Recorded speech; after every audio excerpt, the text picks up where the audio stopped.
सध्या देशभरात एका लग्नाची चर्चा सुरू आहे, ती म्हणजे अनंत अंबानीच्या. महागडे डिझायनर कपडे, स्टायलिश दागिने घातलेल्या सेलिब्रिटींच्या फोटोंनी सोशल मीडिया सध्या ओसंडून वाहतोय. पॉप आयकॉन जस्टिन बिबर, बॉलिवूडचे स्टार्स, प्रसिद्ध क्रिकेटपटू, मोठे उद्योजक, जगभरातील राजकीय नेते आणि इतर अनेक दिग्गज सध्या यासाठी मुंबईत पोहोचलेत. शहरात सगळीकडे हीच गजबज आहे. निमित्त आहे रिलायन्स समूहाचे प्रमुख आणि जगातील सर्वात श्रीमंतांपैकी एक असलेल्या मुकेश अंबानींच्या मुलाचं म्हणजे अनंत अंबानीच्या लग्नाचं. भारतामध्ये विवाह सोहळे हे कौटुंबिक उत्सव म्हणून साजरे केले जातात. त्यात परंपरा आणि प्रचंड खर्च दोन्ही पाहायला मिळतं. भारतीय कुटुंबांमध्ये या विवाहाच्या माध्यमातून त्यांची श्रीमंती, दर्जा आणि समाजातील प्रतिष्ठा वाढवण्याचा पुरेपूर प्रयत्न केला जातो. हिंदू विवाहांमध्ये संगीत आणि हळदीसारखे लग्नाचे विधी अत्यंत गाजावाजा करत साजरे केले जातात. त्याचप्रमाणे मुस्लिम विवाहांमध्ये मेहंदी, निकाह आणि वलिमा अशा विधींचा समावेश असतो. ख्रिश्चन विवाहांमध्ये एंगेजमेंट, लग्न, रिसेप्शन असे सोहळे पाहायला मिळतात. अनंत आणि राधिका यांच्या विवाह सोहळ्यांच्या खर्चाने माध्यमांना चर्चेसाठी अनेक विषय दिले. या विवाहाविषयी आलेल्या बातम्यांनुसार या विवाह सोहळ्यावर काही हजार कोटींचा खर्च करण्यात आलाय.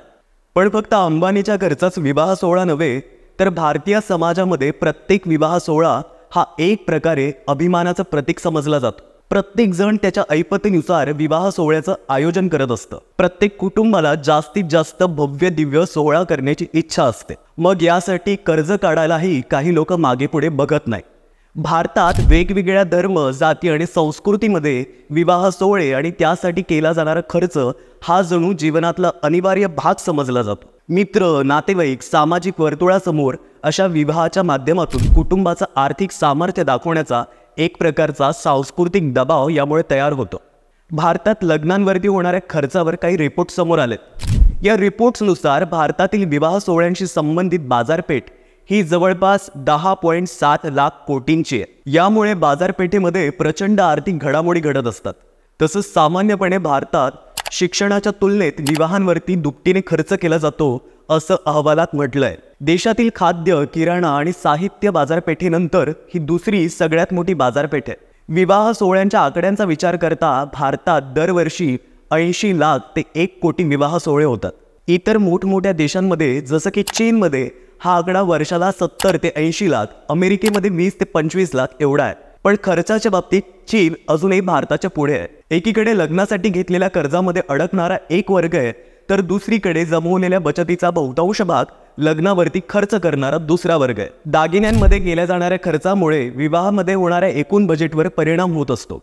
भारतीय विवाह सोहळ्यांमध्ये फक्त दागिन्यांवरतीच जवळपास 3 लाख कोटींचा खर्च केला जातो. गरीब आणि मध्यमवर्गीय कुटुंबाच्या विवाहांमध्ये सोन्याला जे महत्त्व दिलं जातं, आलिशान विवाहांमध्ये तेच महत्त्व हिऱ्यांना दिलं जातं.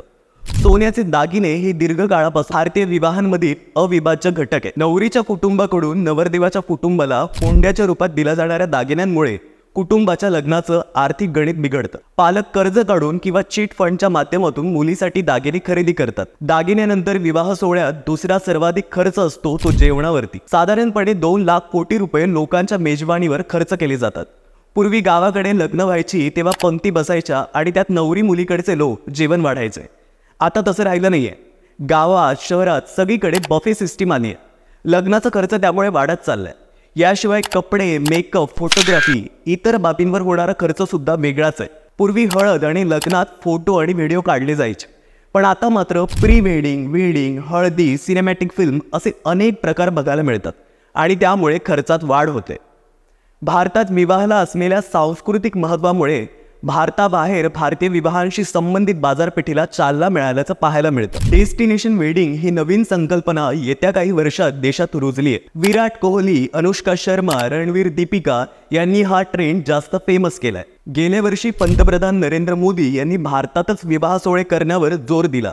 भारतीय कुटुंबांनी विदेशात जाण्याऐवजी भारतातील स्थळांचीच निवड करावी अशी विनंती त्यांनी केली. भारताचा विचार करता प्रामुख्याने जयपूर, उदयपूर यामध्ये असलेले पॅलेस, हॉटेल्स तसेच गोव्यातील बीच या ठिकाणी श्रीमंतांची किंवा बॉलिवूड सेलिब्रिटीचे विवाह सोहळे आयोजित केले जातात. आता अंबानी आणि जे पैसेवाले मंडळी आहेत त्यांच्याकडे पैसे आहेत म्हणून ती मोठी मोठी लग्न समारंभ करतात आणि करायला पाहिजे, हरकत नाही, कारण त्यामुळे मोठ्या प्रमाणात रोजगार प्राप्त होतो. पण दुसरी बाजू अशी की या महागड्या विवाह सोहळ्यांमुळे समाजामध्ये आर्थिक तणाव निर्माण होतो. अनेक लोकांना कोणत्याही परिस्थितीत थाटामाटात सोहळा करावा लागेल असा दबाव वाटू लागतो. मग त्यासाठी वेळ पडली तर कर्ज काढायची तयारी ते दाखवतात. ग्राहक संस्कृतीच्या प्रभावामुळे तरुण पिढीला जीवनाचा मनसोक्त आनंद लुटायची इच्छा असते, पण ज्यांची महागडे लग्न करण्याची ऐपत नसते ते कर्ज वगैरे काढून आपले शौक पूर्ण करतात. त्यामुळे कधीकधी तणाव निर्माण होऊन वधूवरांच्या घरी आर्थिक अस्थिरता निर्माण होते. कधीकधी त्यामुळे काही लोक टोकाची पावलं उचलतात. त्यामुळे एवढंच वाटतं की लग्न सोहळे करावे, एन्जॉय करावा, पण ते करत असताना गरज आणि उपभोग याचं भान ठेवून करावं.